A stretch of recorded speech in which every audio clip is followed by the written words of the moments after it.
Vamos a conversar con el doctor Augusto Vargas Fernández, eh, militante aprista, excongresista y, bueno, líder dentro del partido aprista. Doctor, ¿la situación por la que atraviesa Venezuela es preocupante o digamos que como es un tema internacional, un tema ajeno al país, porque también nosotros tenemos nuestros problemas, nos afecta en alguna medida?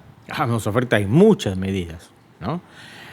La construcción de un mundo en paz, donde se puede establecer relaciones diplomáticas y comerciales, es vital para cualquier país, más aún en el mundo globalizado de hoy. Mira, tanto nos afecta que en el Perú hay como 1,5 millones de venezolanos. O sea, ¿cómo podría decir que no nos afecta? Huyendo de su país porque no hay condiciones económicas, sociales, políticas en su país y tienen que sufrir este enorme viacrucis de salir y ganarse la vida con mucho esfuerzo, ¿no?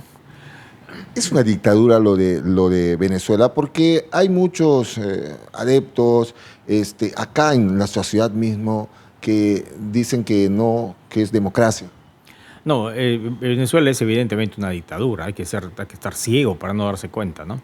Y hay que ser mezquino también, doctor, como usted dice, disculpe que lo interrumpa, porque con ese 1,5 millones de venezolanos que tenemos acá, o sea, no han venido porque querían conocer el Perú. No, evidentemente, ha venido por necesidad. Perú, Colombia, Ecuador y otros países, México, Estados Unidos, Brasil, viven una diáspora terrible, ¿no? Un éxodo en la que miles, millones de personas sufren cotidianamente con familias desmembradas, no porque les dé la gana, efectivamente, sino porque necesitan vivir, necesitan comer. Y las condiciones en un país como Venezuela, que es un país rico, que tiene el tercer o cuarto estándar de petróleo en reserva en el mundo, son penosas, terribles. Un ingreso mínimo en Venezuela está alrededor de 4 o 5 dólares al mes, cosa que es imposible pues vivir, ¿no? Entonces, y destruido totalmente por Chávez y por Maduro, han tenido que salir de su país. Pero eso afecta a todos, no solamente desde la óptica de la presencia de los venezolanos en Perú y otros países, que evidentemente generan un problema migratorio, sino también desde la óptica de qué clase de mundo queremos construir, ¿no? Un mundo donde se respete el derecho de las personas y sobre todo el derecho a elegir y a ser elegido en libertad, ¿no? Se dice, doctor, ayer conversamos con un docente universitario y nos decía que ya efectivamente había una crisis, falta de alimentos, pero que la situación en Venezuela está mejorando, que ya están produciendo sus propios alimentos en alguna medida y que justamente la muestra de que habían 10 candidatos, que varios de ellos se habían sujeto a compromisos electorales, daba cuenta de que era una democracia. Una democracia no es un proceso electoral, ¿ya? Casi todos los dictadores convocan a proceso electoral. No me extrañaría que Kim Il-sung o en Corea también convoque a un proceso electoral, ¿no? Para ver cómo lo eligen.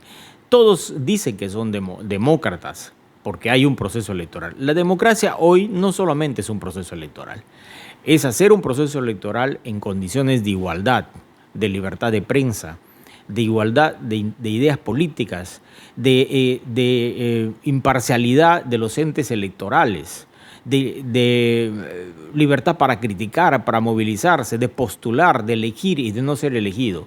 ¿Cómo va a haber una democracia en Venezuela donde antes del proceso electoral se deshabilitó, o sea, se les prohibió postular a varios de los candidatos, entre ellos la señora Corina Machado, ¿no? Que no pudo ser candidata a la presidencia? No hay una democracia. Lo que sucede es que el pueblo ha tenido que tomar este amago de democracia, este remedio de democracia, esta caricatura de democracia para poder combatir contra la dictadura. Es una estrategia de la oposición participar en estas contiendas electorales a sabiendas que no eran del todo libres ni eran del todo igualitarias, porque es un espacio de lucha contra un dictador que está hundiendo en el hambre y la miseria a su pueblo. El velo ideológico de algunas personas les convierte pues en ciegos, ¿no? Doctor, Se ha pedido ya orden de captura internacional para Maduro. Maduro está pidiendo justamente para Corina Machado orden de captura también. Hay desmanes, hay violencia al interior de Venezuela, lamentable. Y se decía que si Maduro ganaba las elecciones, bueno, igual iba a haber una diáspora, un éxodo de más venezolanos, y que también él amenazó que si no ganaba iba a haber un baño de sangre. Yeah.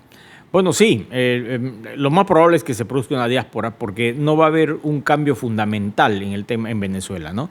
Es cierto que ha habido en los últimos meses algún movimiento económico superior a lo que estaba pasando, pero no es porque Venezuela propiamente haya enrumbado, sino porque está sometida pues al vaivén del cambio de las materias primas, consecuentemente el petróleo. Si el petróleo sube, ellos mejoran un poquito su condición.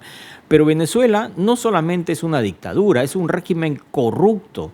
Ha destruido a las instituciones públicas. La empresa petrolera venezolana está llena de burócratas y de clientelismo y además absolutamente corrupto.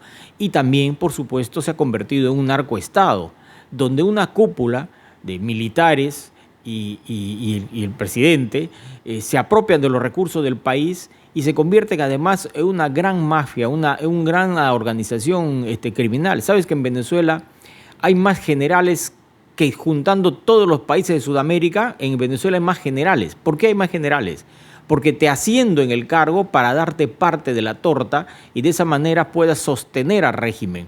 Eso pasa en Venezuela. Entonces hay un ejército también corrupto que sostiene al régimen dictatorial de Maduro, ¿no? Gracias. A ti.